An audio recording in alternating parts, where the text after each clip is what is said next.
These days, Chromebooks are a dime a dozen. They're largely regarded as a cheap alternative to a Windows laptop or the perfect starter device for students who are relying more on technology in the classroom. But Google's previous Pixel-branded Chromebooks have been more of aspirational devices intended mainly to show its partners what a top-of-the-line Chromebook should offer. But with its latest device, Google is taking a bit of a different approach. I'm Nick Gray, and this is my review of the Pixelbook Go. When you look at the Pixelbook Go, it's easy to see that this is Google's first Chromebook for the masses, not an experimental device intended for tech enthusiasts or those simply looking to deplete their bank accounts so that they can have the latest and greatest hardware that money can buy. Naturally, that means you're not going to be getting a fancy hinge which allows the screen to flip over so that it turns into a tablet, or a separate screen and keyboard setup like last year's Pixel Slate. But honestly, that's perfectly fine. As we've seen, Chromebooks work best as laptops, and the Pixelbook Go is probably one of the best laptops I've used in recent years. The model Google sent over costs $850 and comes with an Intel Core i5 processor, 8GB of RAM, and 128GB of storage, and then there's a 13.3-inch 1080p display. But you can configure the laptop's options to drop the price as low as $650 or as high as $1,400. I'm not sure who would want to spend that much money on a device running Chrome OS, but if you do, you'll be getting a 4K display, 16GB of RAM, and 256GB of storage, along with a Core i7 processor. Those specs are pretty common for laptops within these price ranges, but what makes the Pixelbook Go really special is its keyboard, its build quality, and its amazing battery life. From a build perspective, this device hits all the right notes. The laptop is built from magnesium, cutting down its overall weight to just around 2 pounds, while also keeping its frame extremely rigid.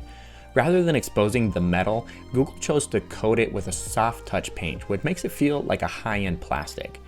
The 1080p touchscreen isn't really anything to write home about, but it is bright enough to be working in direct sunlight, something that we've struggled to do with most other Chromebooks. Unfortunately, the 16:9 aspect ratio does mean that you get large bezels above and below the display. It's not a huge issue, but if Google would have gone with a 3:2 aspect ratio, it would have provided more space for browsing the web and getting work done, which is exactly what Google intends this device to do. The display hinge is tight enough to keep the panel from wobbling around while you're typing, but that typically means that you'll have a hard time opening the laptop with just one hand. But that's definitely doable thanks to the rubber ribs on the bottom of the Pixelbook Go, which keep it from sliding around on nearly any surface. The included 1080p webcam is pretty standard for laptops these days, but this one here actually performs pretty decently in low light situations during video calls. As for connectivity, you're looking at 2 USB-C ports, one on either side of the device, and then a 3.5mm headphone jack for those who still prefer a wired audio connection over Bluetooth. Now, as we all know, Google doesn't have a whole lot of experience when it comes to building laptops, but it somehow managed to build one of the best laptop keyboards that I've ever used. The keys offer just the right amount of travel with a satisfying muted click when pressed. Google's even so proud of the keyboard that it's marketing it as having hush keys, which honestly I do think are a lot quieter than any other laptop keyboards that I've tested in a while. But of course, no keyboard is perfect, and in the case of the Pixelbook Go, the lack of a delete key is completely baffling, and substituting the caps lock key in favor of a launcher key is completely unnecessary. The trackpad on the laptop is pretty good as well, giving users ample space for navigation and using Chrome OS's multi-finger gesture controls. That being said, I'm not a huge fan of the loud click. It's obvious that the engineers at Google didn't spend nearly as much time on the trackpad as they did on the keyboard. When it comes to battery life, this is where the Pixelbook Go truly shines. Google claims that the included 47 watt-hour battery should deliver 12 hours of mixed use. And for the first time in a long time, a manufacturer actually got it right. In my testing, I averaged 12 hours and 11 minutes per charge, which is much longer than you would get from most other Chromebooks and Windows laptops these days. Naturally, those numbers do dip a little bit when you spend a few hours playing Android games or using the webcam for a video call, but you'll still be able to get at least 9 to 10 hours of runtime out of this device even when you're pushing it hard. And when you do manage to run down the battery enough to warrant a charge, the included fast charger will deliver 2 hours of runtime just after 20 minutes of charging, or top off the battery completely from 0 to 100 in just under 2 hours. Those who have never used a Chrome OS device before should have no issues jumping in and getting started. Compared to Windows and Mac OS, Google's operating system is pretty minimal and simple. The Chrome browser, of course, is the main workhorse here, since most of everything that we do these days is on the web, but users still have access to thousands of Android apps which can be installed through the Play Store.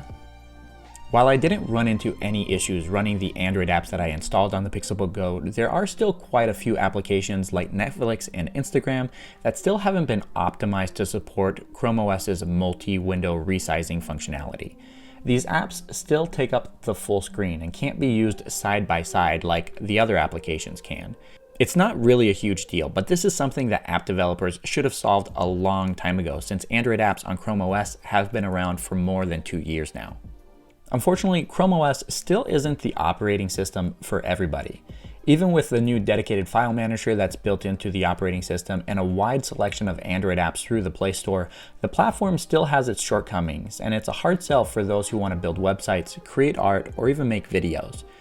Now, I'm not saying those things are completely out of the realm of possibility with devices like the Pixelbook Go, but even great applications like PowerDirector for creating videos on Android and Chrome devices simply can't compete with professional applications that are built specifically for Windows or Mac OS. This brings us to the final question. Who is the Pixelbook Go made for? This laptop features all the specifications that you'd want out of a decent Windows machine, but the main selling point of the operating system still comes down to the Chrome browser. And if all you need is a web browser for surfing the web, there are plenty of other cheaper options out there. But if you love the simplicity of Chrome OS and want a device that could last you 3 to 5 years without needing a hardware upgrade, the 650 or 850 options might not actually be a bad investment. But I think you'd have to be crazy to want to spend anything more than that. For the last couple weeks, I've really been enjoying the Pixelbook Go, and if it offered all of the software experiences that I need, I'd definitely make it my daily driver. But until then, I'll be looking for something else.